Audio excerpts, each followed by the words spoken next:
Estamos de vuelta, gracias por seguir junto a la señal de Ecuador TV. Seguimos analizando lo que fue el proceso electoral desarrollado en nuestro país el día de ayer.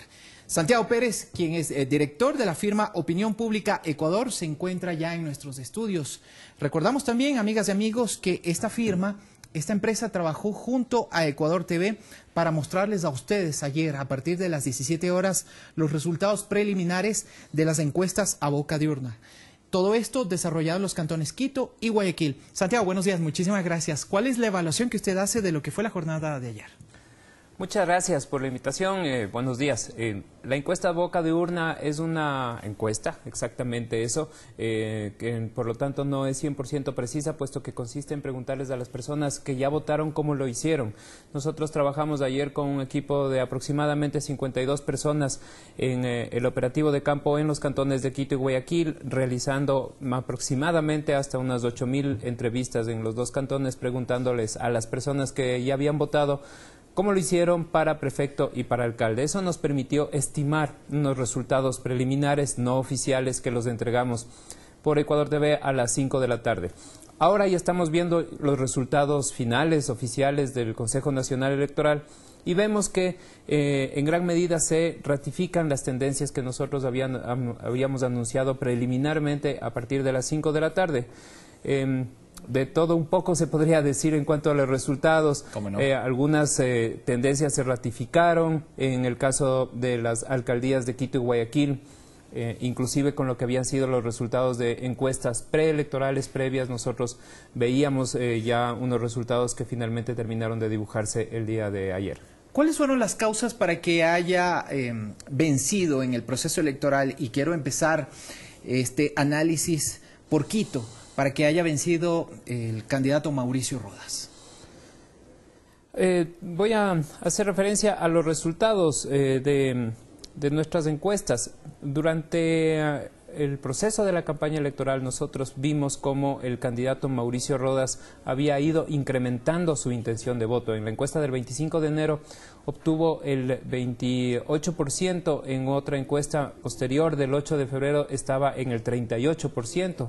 En esa encuesta de febrero también ya había prácticamente alcanzado al porcentaje del candidato Augusto Barrera, que había mantenido siempre entre 38 y 40%. La encuesta de ayer le otorgó aproximadamente un 53%. Vamos a ver cuál es el resultado final. Es una campaña que ha ido de abajo hacia arriba. La campaña del candidato Augusto Barrera se mantuvo siempre en unos niveles bastante equilibrados, se podría decir. Eso lleva a decir dos cosas. En primer lugar, los ciudadanos escogieron al candidato que querían. El candidato que querían fue escogido por los ciudadanos debido a dos razones principales desde mi punto de vista y de acuerdo con los estudios que nosotros hemos realizado. ¿Cómo no? Primero, por la calificación de la gestión de las autoridades, no solamente del actual alcalde de Quito, sino de las autoridades seccionales en general. Ese fue el punto de partida. Pero lo más importante de todo es el desempeño de los candidatos en campaña. Llevar adelante propuestas, tener un mensaje estructurado, disciplinado, evitar cometer errores. Esas son las normas de una campaña electoral. Me parece que eso se está evaluando en este momento con los resultados. ¿Este segundo punto fue el que le afectó más a Augusto Barrera, el desempeño durante la campaña? Pueden ser muchos factores los que han tenido que ver. Se escuchan muchas especulaciones, como por ejemplo que la intervención del presidente, en algunos casos, algunos candidatos en algunos lugares les puede haber beneficiado, en otros casos no necesariamente les ha beneficiado tanto. Sin embargo, me parece que estos aspectos todavía caen en el campo de la especulación porque no hay una demostración factible, comprobada con respecto a cuáles son los factores. Lo que sí podemos decir es que entre la primera y la segunda semana de febrero, en pleno transcurso de la campaña electoral, en Quito ocurrieron muchos eventos. El tema de los impuestos, de los peajes, también hubo campaña sucia por las redes sociales, los candidatos estaban desplegando a full sus campañas, sus actividades y por lo tanto todo creo, ese conjunto me parece que deba tener ese balance final. Santiago, usted me decía, hubo dos grandes factores. El primero, que los candidatos escogieron, los ciudadanos, los electores escogieron en definitiva al candidato que querían, esto con dos matices, la calificación y el desempeño. ¿Hubo un gran segundo factor? Que es la propia campaña electoral, ¿no? De acuerdo. Me parece que el desempeño que han tenido los actuales alcaldes y alcaldesas durante sus 5 años de gestión fue evaluado por los ciudadanos. Ese fue el primer punto, pero también el segundo era tener una campaña lo suficientemente creativa, imaginativa y entusiasta como para poder convencer a los electores, sobre todo a los indecisos de última hora que hay que atacar siempre en una campaña electoral. ¿La ciudad de Guayaquil tuvo los mismos matices o diferentes?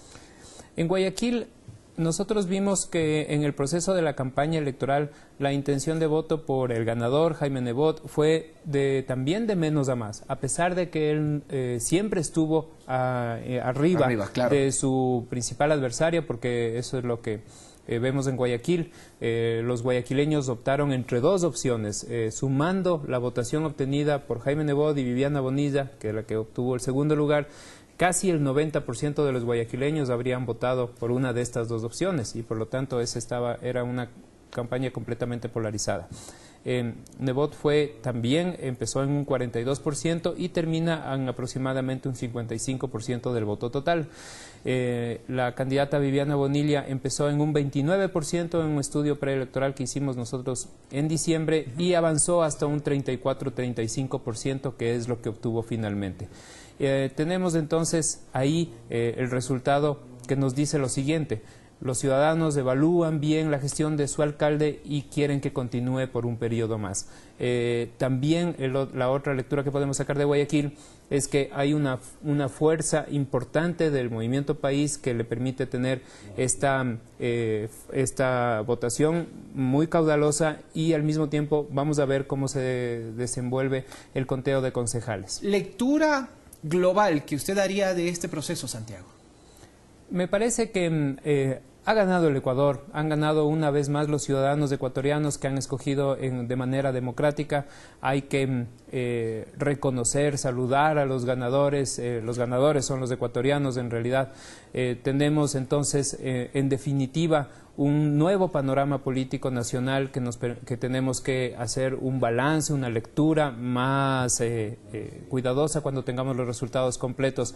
Pero hay algunos cambios importantes que están mandando señales importantes que hay que saber leer. Por ejemplo, la madurez, al aceptar la derrota en algunos casos. Y la tranquilidad del proceso electoral también, que me parece que es muy importante. Llevamos 9 procesos electorales en los últimos 7 años.